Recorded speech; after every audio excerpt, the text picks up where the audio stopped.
हम लोग विगत 2 दिनों से क्रियाशील मूलक के आधार पर कार्बनिक यौगिकों के वर्गीकरण एवं नामकरण पर चर्चा कर रहे हैं। क्या टॉपिक चल रहा हम लोगों का? Classification of organic compounds on the basis of classification and nomenclature of organic compounds on the basis of functional group। इस क्रम में आज बारी है एल्डिहाइड की। एल्डिहाइड कैसे बनता है? अल्केन से एक हाइड्रोजन परमाणु निकला और उसकी जगह पर CHO समूह आके जुड़ गया, तो जो नया यौगिक प्राप्त होगा वो होगा एल्डिहाइड, यानी अल्केन -H + CHO। ये बॉन्ड खाली है, जब आप इसको दिखाएंगे तो ये बॉन्ड खाली दिखाएंगे, तो ये जो कंपाउंड प्राप्त हुआ वो है एल्डिहाइड। और आपको हमने पहले भी कहा कि एलिफेटिक यौगिकों का मूल है अल्केन, इससे हाइड्रोजन परमाणु के निकलने या फिर उसके स्थान पर किसी नए परमाणु या परमाणु समूह के जुड़ने के फलस्वरूप नए यौगिक प्राप्त होते हैं, और बाद में जो जुड़ता है परमाणु या परमाणु समूह वही क्रियाशील मूलक होता है। तो यहाँ क्या है, क्या जुड़ रहा है बाद में? CHO। तो क्या होगा क्रियाशील मूलक? Functional group CHO। अब इस जगह पर क्या जुटेगा? R, अल्काइल मूलक। तो R क्या होता है? प्रायः अल्काइल मूलक, लेकिन एल्डिहाइड और कार्बोक्सिलिक अम्ल में R जो है अल्काइल मूलक के अतिरिक्त, अल्काइल ग्रुप, अल्काइल रेडिकल के अतिरिक्त हाइड्रोजन भी हो सकता है। तो R क्या है? हाइड्रोजन या अल्काइल समूह। R क्या है? हाइड्रोजन और अल्काइल ग्रुप या अल्काइल रेडिकल। अब नामकरण की बात आती है तो 2 तरह से नाम होते हैं, साधारण नाम और IUPAC नाम। साधारण नाम में क्या होता है? अल्केन जितने कार्बन परमाणु का एल्डिहाइड होगा, जब एल्डिहाइड के कार्बन परमाणुओं की गिनती करेंगे तो इसमें जो क्रियाशील मूलक में कार्बन है इसको भी गिनेंगे। अब तक जो हम लोग पढ़ रहे थे उसमें केवल R वाला गिन रहे थे, वैसे भी जो अब तक आप पढ़ के आए हैं उनके क्रियाशील मूलक में कार्बन नहीं था, इसमें कार्बन है। तो जब कार्बन की गिनती करेंगे तो इस कार्बन को भी गिनेंगे। C हुआ 1, और उसके बाद R में जितने अल्काइल मूलक हैं उनके कार्बन। तो टोटल जितने कार्बन हो गए, कुल जितने कार्बन हो गए, उतने कार्बन के अल्केन का नाम क्या होगा? जैसे 1 कार्बन के अल्केन का नाम क्या होता है? मीथेन। 2 कार्बन के अल्केन का नाम क्या होता है? इथेन। 3 का प्रोपेन। ये सब आपको याद है। तो क्या करेंगे हम लोग? जितने कार्बन का ये एल्डिहाइड है उतने कार्बन के अल्केन का नाम याद करेंगे, उसमें से E हटा देंगे और E की जगह पर एल्डिहाइड जोड़ देंगे। तो देखिए अल्केन E हट गया, एल्डिहाइड जुट गया, तो इसका नाम क्या हो गया? अल्केनल्डिहाइड। साधारण नाम में अल्केनल्डिहाइड। और IUPAC नाम थोड़ा और आसान है। क्या है? वैसे ही याद करेंगे कि कितने कार्बन का एल्डिहाइड है और इतने कार्बन के अल्केन को क्या कहते हैं। इतने कार्बन के अल्केन को जो कहते हो, मीथेन, इथेन जो कहते हो, उसका नाम याद करेंगे और उसमें से E हटा देंगे। अल्केन के नाम में से E हटा देंगे और उसकी जगह पर एल जोड़ देंगे, तो क्या नाम हो जाएगा? अल्केनल। अल्केनल यानी साधारण नाम हुआ अल्केनल्डिहाइड और IUPAC नाम हुआ अल्केनल। ठीक है ना? एक बात यहाँ पर आप याद रखेंगे, हमने पहले भी कहा था कि कई जगह, जैसे एसिटिलीन, 2 कार्बन के कार्बनिक यौगिक का नाम, साधारण नाम, कई बार फॉर्म एक कार्बन और एसिड से शुरू होता है।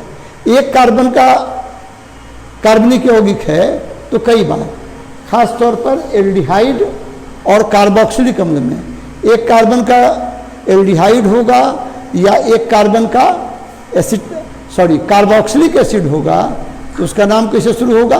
फॉर्म से।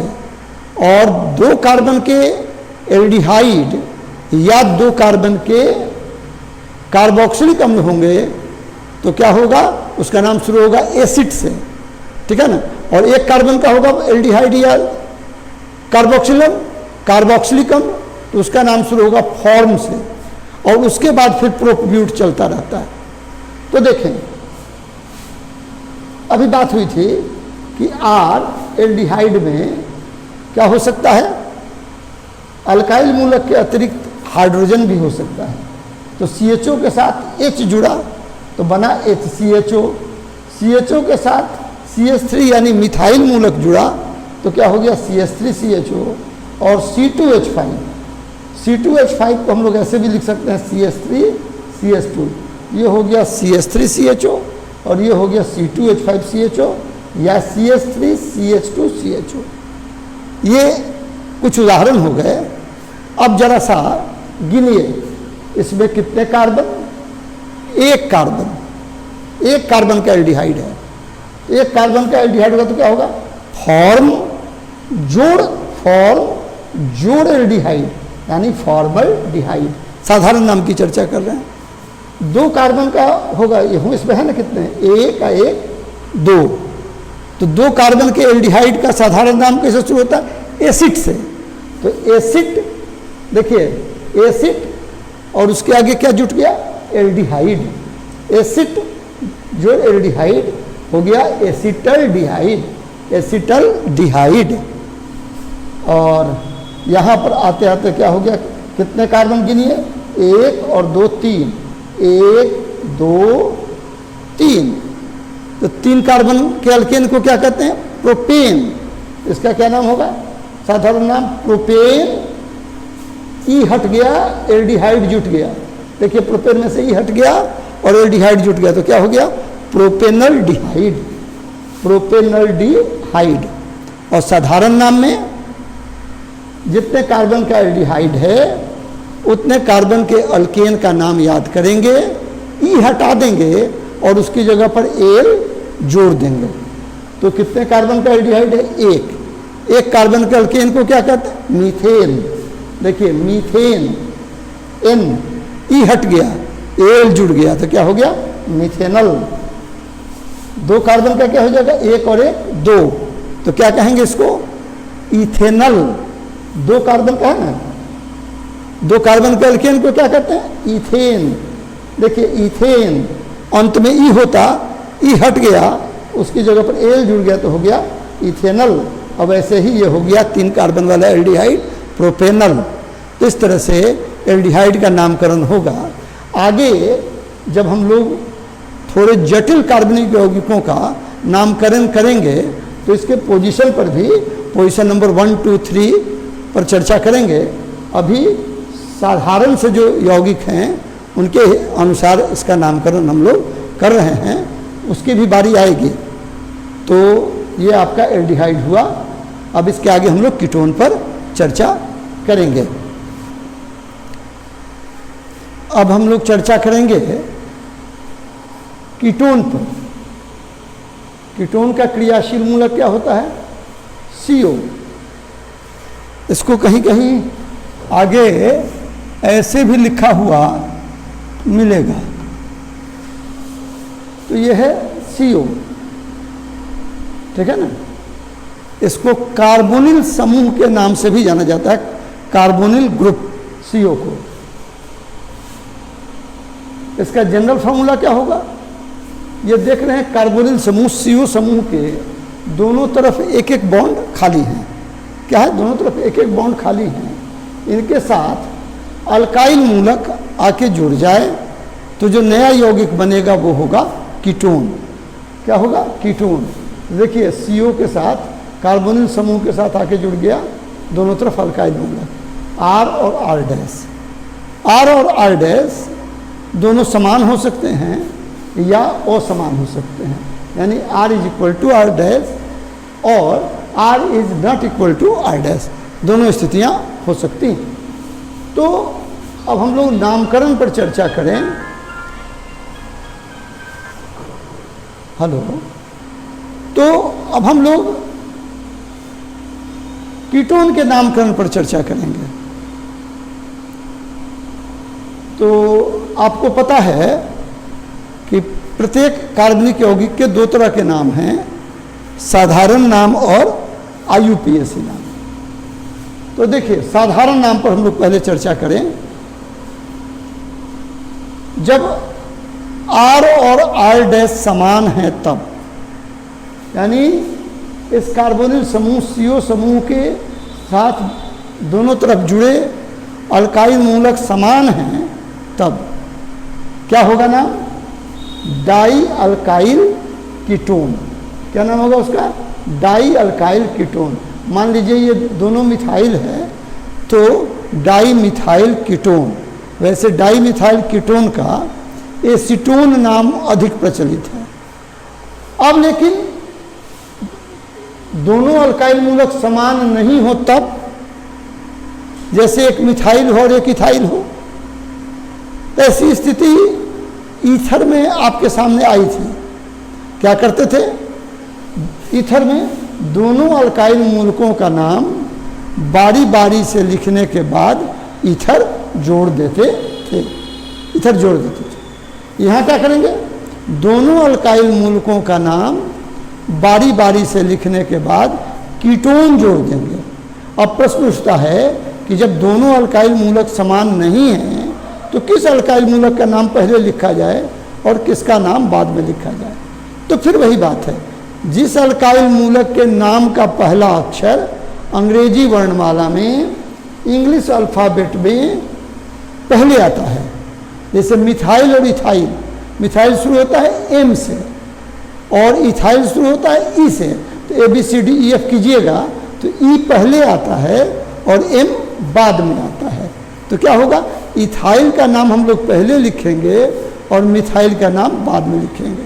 अगर एक मिथाइल हो दूसरा प्रोपाइल हो तो किसका नाम पहले लिखेंगे? मिथाइल का नाम पहले लिखेंगे और प्रोपाइल का नाम बाद में लिखेंगे, क्योंकि अंग्रेजी वर्णमाला में M पहले आता है और P बाद में आता है। इस बात से कोई मतलब नहीं है कि कौन सा अल्काइल मूलक बाएं है और कौन सा दाएं है। ठीक है ना? जिस अल्काइल मूलक के नाम का पहला अक्षर अंग्रेजी वर्णमाला में पहले आएगा उसको हम लोग पहले लिखेंगे।